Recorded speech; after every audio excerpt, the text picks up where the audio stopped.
दोस्तों,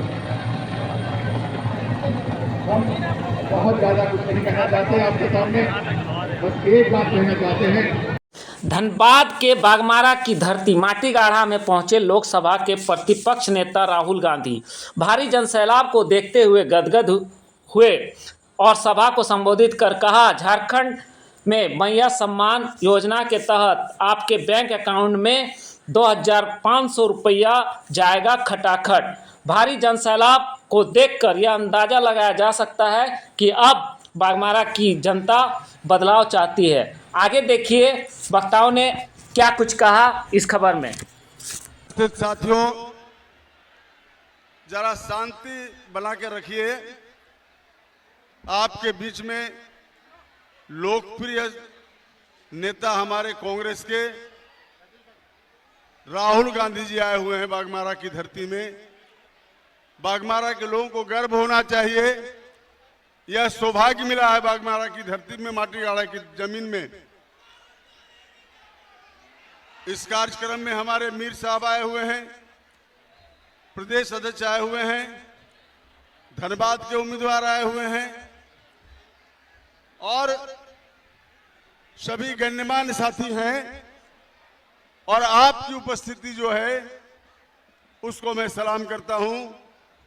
आप सुबह से ही जिस ढंग से ताकत दिखाने का काम किए हैं, इस सिलसिलाती धूप में भी आप बैठे हुए हैं, इसलिए आपको मैं सलाम करता हूं। मित्रों, ये बागमारा की धरती है और बागमारा की धरती में बीसीसीएल का 70% कोयला का खदान है। यहां रोजगार की कमी नहीं है। श्रीमती इंदिरा गांधी ने नेशनलाइजेशन एक्ट लाया था और यहां के गांव से लेकर मजदूरों को रोजगार मिला था। देश के कोने कोने से लोग यहां के रोजी रोजगार कर रहे थे। सबको सम्मान मिला, अधिकार मिला, पहचान मिला और साथ ही साथ सबको अस्थायी रोजगार मिला। आज जब भारतीय जनता पार्टी की सरकार बनी है केंद्र में, उल्टा हो रहा है। कोयला का खदान निजीकरण, सब आउटसोर्सिंग में जा रहा है। स्टील प्लांट निजीकरण और जितनी उपक्रम थी सरकार की, सारा का सारा चला गया आउटसोर्स में।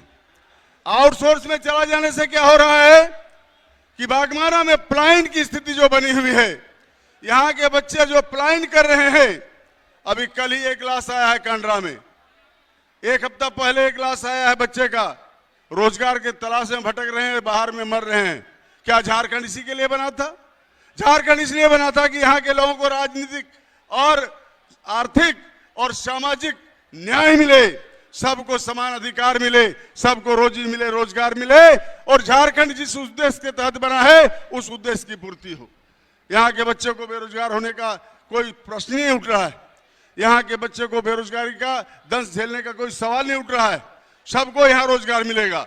सिर्फ और सिर्फ राहुल गांधी को देश का प्रधानमंत्री बनाना पड़ेगा, तब जाकर ये स्थिति फिर पुनः बहाल होगी जो इंदिरा गांधी का था। इसलिए हम लोग काम कर रहे हैं।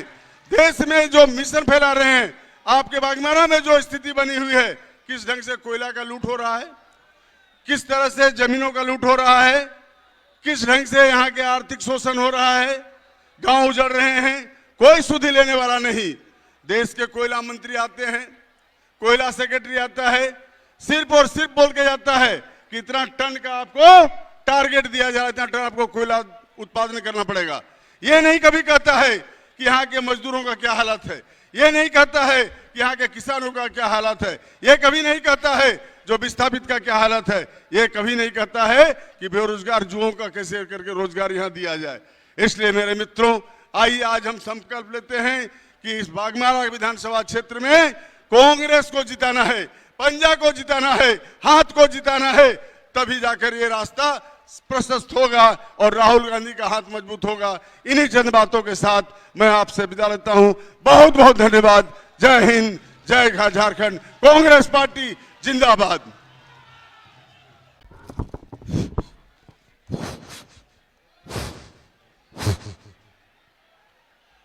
आप लोग जोर से नारा लगाएंगे, राहुल गांधी जिंदाबाद, राहुल गांधी जिंदाबाद। जोर से कांग्रेस पार्टी जिंदाबाद। कांग्रेस पार्टी जिंदाबाद। हमारे देश के करोड़ों करोड़ लोगों के आशा और आकांक्षाओं के प्रतीक हमारे न्याय योद्धा, लोकसभा में विपक्ष के नेता माननीय राहुल गांधी जी, मंच पर उपस्थित एआईसीसी के महासचिव, संगठन प्रभारी हमारे वेणुगोपाल साहब, हमारे मार्गदर्शक एआईसीसी के महासचिव झारखंड प्रभारी आदरणीय श्री गुलाम अहमद मीर साहब, हमारे यहाँ के पर्यवेक्षक माननीय श्री अधीर रंजन चौधरी जी, यहाँ हमारे सह प्रभारी डॉक्टर श्री बेला प्रसाद, यहाँ हमारे उपस्थित आप सबों के हृदय अजीज, आप लोगों के सुख दुख के साथी, अन्याय अत्याचार और शोषण के खिलाफ आपकी आवाज बनने वाले आदरणीय यहाँ के प्रत्याशी श्री जलेसर बाबू, धनबाद के प्रत्याशी श्री अजय बाबू, यहाँ मंच पर उपस्थित हमारे पूर्व कांग्रेस के प्रदेश कांग्रेस के अध्यक्ष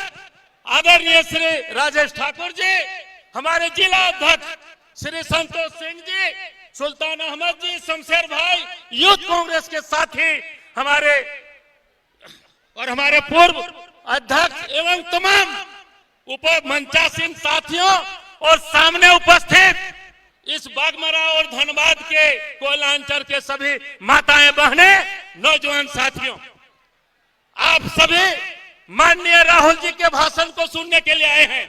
मैं सर्वप्रथम राहुल जी का हार्दिक अभिनंदन करता हूं। इस कोयलांचल की धरती में इनका स्वागत करता हूं, इनका नमन करता हूं और मैं याद दिलाता हूं, ये कोयलांचल की धरती रग रग हमारी पूर्व नेत्री, गुटनिरपेक्ष देशों की नेत्री, लो महिला श्रीमती इंदिरा गांधी का एक एक कण यहाँ ऋणी है।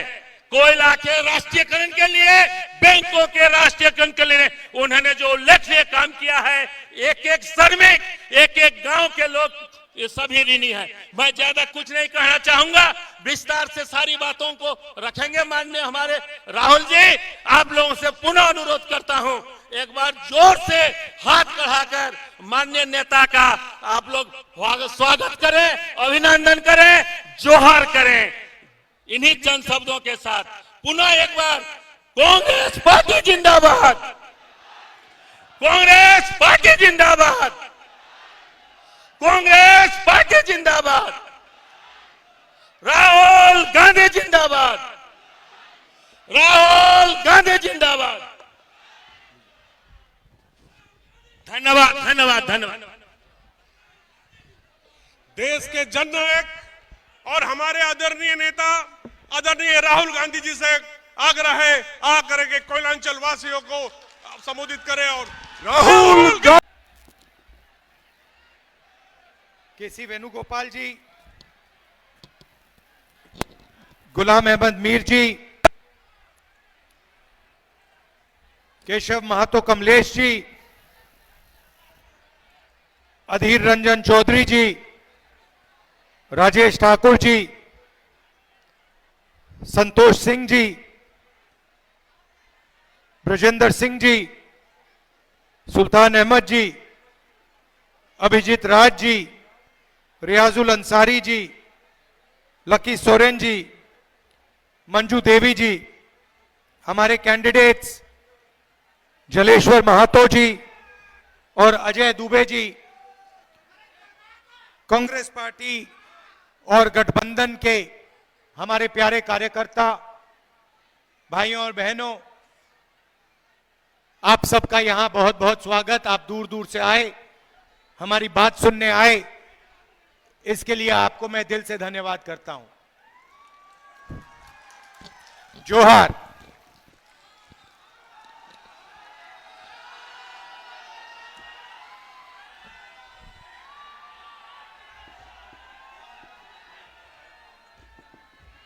यहां भीड़ में बहुत सारे युवा आए हैं, 50% यहां महिलाएं आई हैं।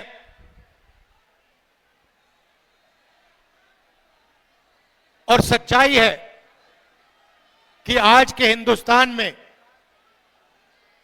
अगर कोई लोग दुखी है तो वो देश के युवा दुखी हैं बेरोजगारी के कारण, और देश की महिलाएं दुखी हैं महंगाई के कारण। बोझ आपको उठाना पड़ता है। मोदी जी बड़े बड़े भाषण करते हैं,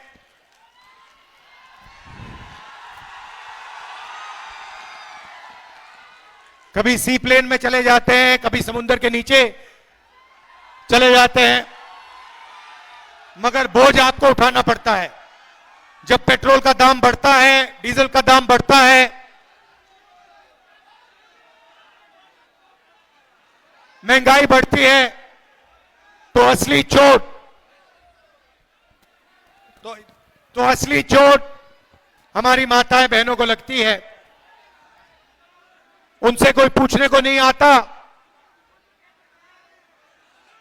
अकेली रहती हैं और रोज उनको चोट लगती है। जब भी वो कुछ खरीदने जाती हैं उनको चोट लगती है।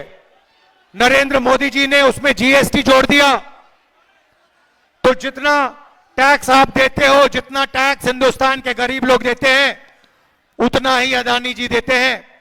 आप शर्ट खरीदते हो, जितना टैक्स आप देते हो उतना गौतम अदानी देता है।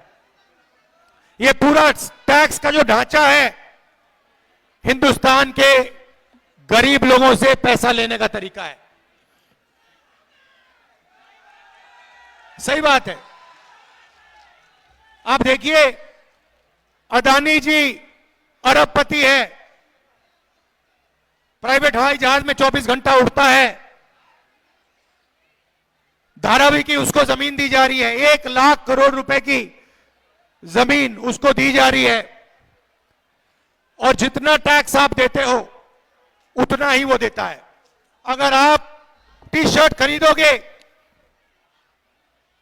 जीएसटी जितनी आप दोगे उतनी ही अदानी देगा। तो ये जो नरेंद्र मोदी जी ने जीएसटी का सिस्टम बनाया है, ये गरीबों से चोरी करने का सिस्टम है। और इस देश में गरीब कौन है मैं आपको बता देता हूं।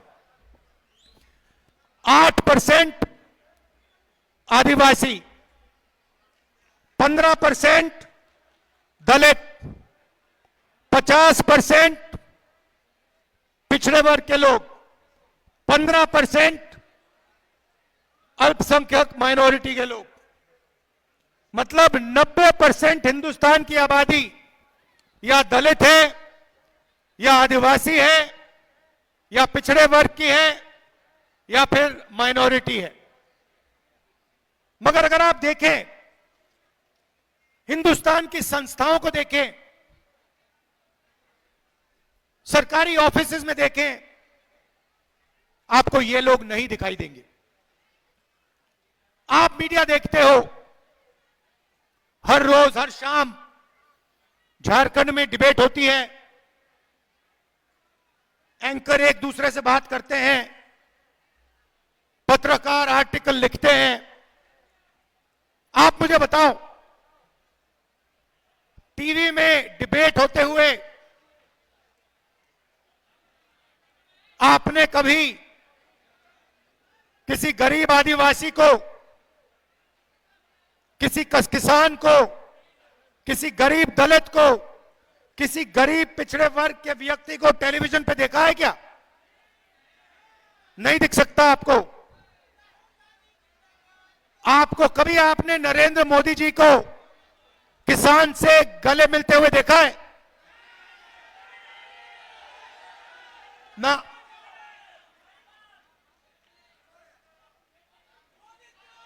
एक बार मैंने देखा नरेंद्र मोदी जी को, वो तारों के पीछे, बार्ब्ड वायर के पीछे 10-15 गरीब बच्चे थे झिझक झिझक के नरेंद्र मोदी जी उनके हाथ पकड़ रहे थे। हिंदुस्तान का प्रधानमंत्री गरीबों के पास जाता ही नहीं है,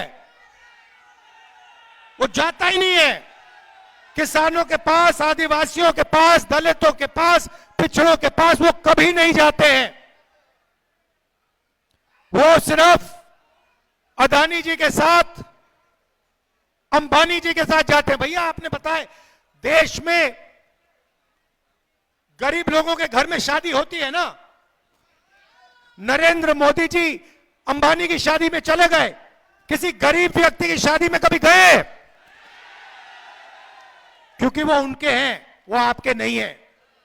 ये सच्चाई है। वो अरबपतियों का काम करते हैं। अब देखिए,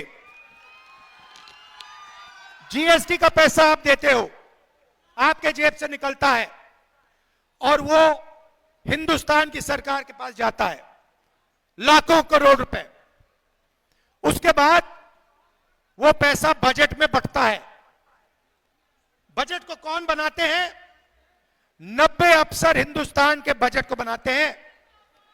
और झारखंड में जो पैसा बंटता है, यहां भी 70-80 अफसर उसको बांटते हैं। तो मैंने पता लगाया इन 90 अफसरों में जो हिंदुस्तान के बजट को बांटते हैं, इन 90 अफसरों में दलित कितने हैं, आदिवासी कितने हैं, पिछड़े वर्ग के कितने हैं, यह मैंने पता लगाया। आप हैरान हो जाओगे। आदिवासियों की आबादी 8% और हिंदुस्तान के जो बजट को बांटने वाले 90 अफसर हैं, उनमें आपका आदिवासी एक अफसर है, उसको पीछे बैठा रखा है। और अगर हिंदुस्तान की सरकार 100 रुपए खर्च करती है तो आदिवासी अफसर 10 पैसे का निर्णय लेता है। आपकी आबादी 8%, आपकी भागीदारी 100 रुपए में से 10 पैसे। दलित हिंदुस्तान में 15% है। 90 अफसरों में से 3 अफसर दलित। 100 रुपए खर्च होता है तो 1 रुपया दलित अफसर निर्णय लेते हैं। पिछड़े वर्ग कम से कम 50% हैं। 90 में से 3 पिछड़े वर्ग के अफसर हैं और 100 रुपए में से 5 रुपए का निर्णय ये लोग लेते हैं। जोड़ लीजिए, 90% आपकी आबादी है और 6 रुपए 10 पैसे 100 रुपए में से आप निर्णय लेते हो। बड़ी कंपनियों को देखो, अदानी, अंबानी, टाटा, बिरला, अगर आप इनके ऑफिसेज में जाओगे, इनकी मैनेजमेंट टीम को देखोगे, इनके मालिकों को देखोगे, आपको एक आदिवासी, एक दलित, एक पिछड़ा नहीं मिलेगा, एक अल्पसंख्यक नहीं मिलेगा। यह देश की सच्चाई है। और नरेंद्र मोदी जी का काम आपका ध्यान इस बात से भटकाने का है कि आपको पता ना लग जाए कि आज हिंदुस्तान में 90% आबादी की कोई भागीदारी नहीं है। सरकार में नहीं है, मीडिया में नहीं है, प्राइवेट अस्पतालों में नहीं है, प्राइवेट कॉलेजेस में नहीं है, शिक्षा के सिस्टम में नहीं है, जुडिशरी में नहीं है, आप कहीं के नहीं हो। अगर पिछड़ों को ढूंढना है, दलितों को ढूंढना है, आदिवासियों को ढूंढना है, मजदूरों की लाइन में जाओ, दलित, पिछड़े, आदिवासी लोग आपको मिलेंगे। लेबर की लाइन में जाओ, ये जो सड़कें बनाते हैं, ये जो इमारतें बनाते हैं, ये इनका खून पसीना से बनती हैं। ये अपना खून पसीना देते हैं, ये इमारतें बनती हैं, बड़े बड़े ऑफिस बनते हैं, मगर इन ऑफिसेज में ये लोग नहीं जा सकते। बड़े बड़े रेस्टोरेंट बनते हैं, ये लोग बनाते हैं। दलित, आदिवासी, पिछड़े वर्ग के लोग अपना खून पसीना देकर ये बड़ी बड़ी इमारतें, बड़े बड़े मॉल बनाते हैं और इन मॉलों में आप लोग नहीं जा सकते। ये बदलना चाहता हूं मैं। अब बदलने का सबसे बड़ा तरीका जाति जनगणना, कि देश को पता लग जाए आदिवासी कितने हैं, दलित कितने हैं, पिछड़े वर्ग के लोग कितने हैं। दूध का दूध, पानी का पानी साफ हो जाए पूरा। पता लग जाए सबको कि भैया देश का धन कैसे बटा है, सरकारी संस्थाओं में हमारे कितने लोग हैं, दलित कितने हैं, आदिवासी कितने हैं, पिछड़े कितने हैं, सबको पता लग जाए। जिस दिन भाइयों और बहनों जाति जनगणना हो जाए, उस दिन हिंदुस्तान में क्रांतिकारी राजनीति शुरू हो जाएगी। और मैंने साफ कह दिया, पार्लियामेंट हाउस में मोदी जी के सामने कह दिया, मोदी जी आप जाति जनगणना को रोकने की कोशिश कर रहे हो। मैं और कांग्रेस पार्टी और इंडिया गठबंधन देश को वायदा देते हैं, पार्लियामेंट में, लोकसभा में वायदा देते हैं कि हम जाति जनगणना इसी लोकसभा में पास करवा के दिखाएंगे। और ये जो 50% की दीवार बना रखी है, रिजर्वेशन की दीवार बना रखी है, इसको हम तोड़ के इसको हम परे कर देंगे। रिजर्वेशन को हम 50% से ज्यादा कर देंगे। झारखंड में तो हमने कह दिया है, झारखंड में हमने कह दिया है आदिवासियों को 26% से 28% रिजर्वेशन हम बढ़ा के दे देंगे। दलितों को 10% से हम 12% कर देंगे और पिछड़े वर्ग को 14% से हम 27% रिजर्वेशन दिलवा देंगे।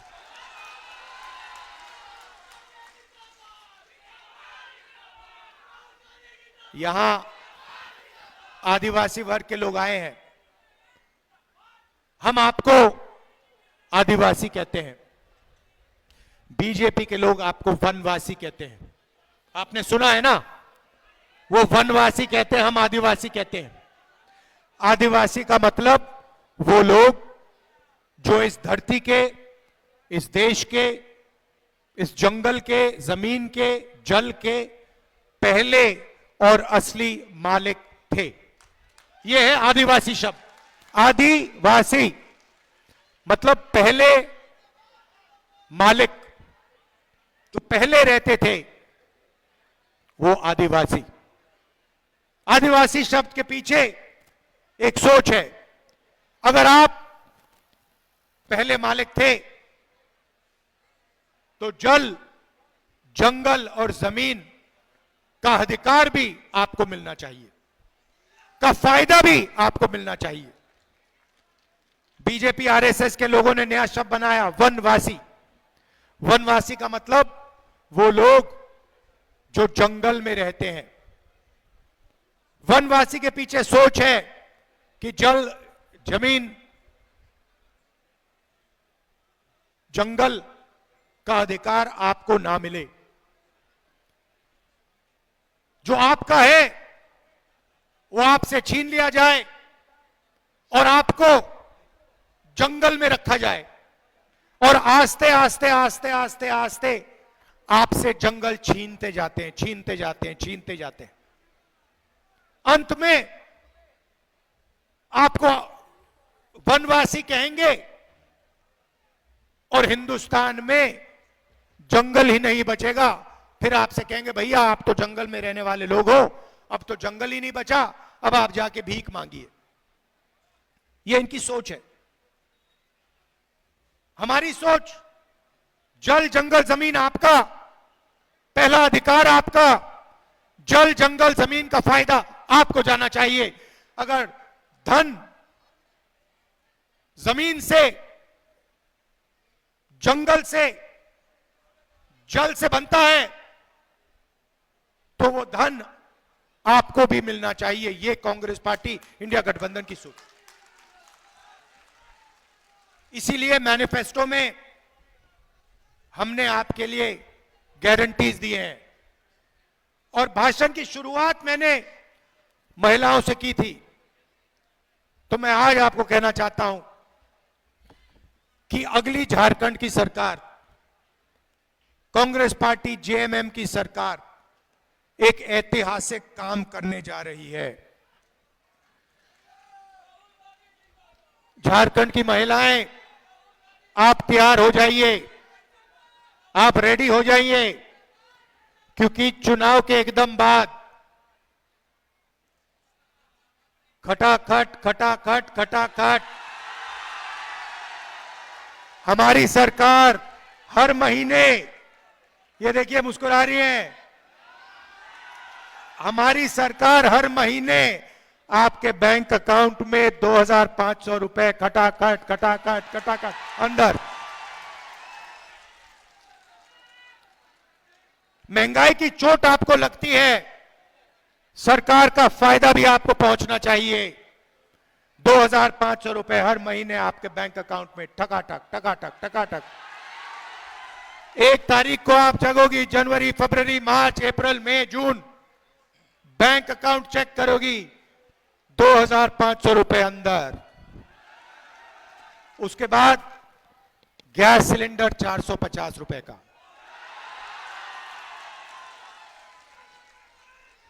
450 रुपए का गैस सिलेंडर, 2,500 रुपए बैंक अकाउंट के अंदर। 7 किलो राशन हर व्यक्ति को हर महीने आपकी इंडिया गठबंधन की सरकार देने जा रही है। युवाओं के लिए 10 लाख युवाओं को रोजगार, 500 एकड़ का इंडस्ट्रियल पार्क और डिग्री कॉलेज झारखंड के हर ब्लॉक में और प्रोफेशनल कॉलेज हर डिस्ट्रिक्ट में हमारी सरकार बनाने जा रही है।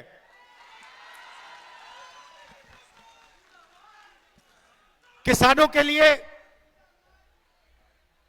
धान के लिए मिनिमम सपोर्ट प्राइस, आज आप 2,400 रुपए प्रति क्विंटल धान खरीदते हो। चुनाव के बाद इंडिया गठबंधन की सरकार धान के लिए आपको 3,200 रुपए प्रति क्विंटल देने जा रही है। भाइयों और बहनों, हमने मन बना लिया है, जितना पैसा नरेंद्र मोदी अरबपतियों को देगा, उतना पैसा हम गरीबों को, किसानों को, मजदूरों को, युवाओं को देंगे। इस बार दिल्ली में सरकार नहीं बनी, आने वाले समय में दिल्ली में इंडिया गठबंधन की कांग्रेस पार्टी की सरकार आएगी, तो फिर देखना गरीबों को कैसे मजे मिलेंगे, किसानों को, मजदूरों को, जो अपना खून पसीना देते हैं, 24 घंटा काम करते हैं, सड़क बनाते हैं, देश को भोजन देते हैं, छोटे व्यापारी लोग जो रोजगार देते हैं, छोटे बिजनेस वाले लोग जो रोजगार देते हैं देश को, उनकी मदद करने वाली सरकार होनी चाहिए। नरेंद्र मोदी ने 6 लाख करोड़ कर्जा माफ किया है अरबपतियों का। किसान कर्जा माफी मांगता है, नरेंद्र मोदी कहता है तुम्हें नहीं देंगे। गरीब व्यक्ति कर्जा माफी मांगता है, कहता है हम नहीं देंगे। अरबपतियों के लिए टैक्स माफ हो जाएगा, कर्जा माफ हो जाएगा, जमीन दी जाएगी। ऐसी सरकार झारखंड में नहीं आनी चाहिए। नहीं आएगी ना? इंडिया गठबंधन की सरकार बनाइए। 2,500 रुपए प्रति महीना वाली सरकार बनाइए। 3,200 रुपए प्रति क्विंटल वाली सरकार बनवाइए और 200 यूनिट बिजली फ्री में देने वाली सरकार बनाइए। आप सबका दिल से बहुत बहुत धन्यवाद। बहुत जोश है आप में। नमस्कार, जय हिंद।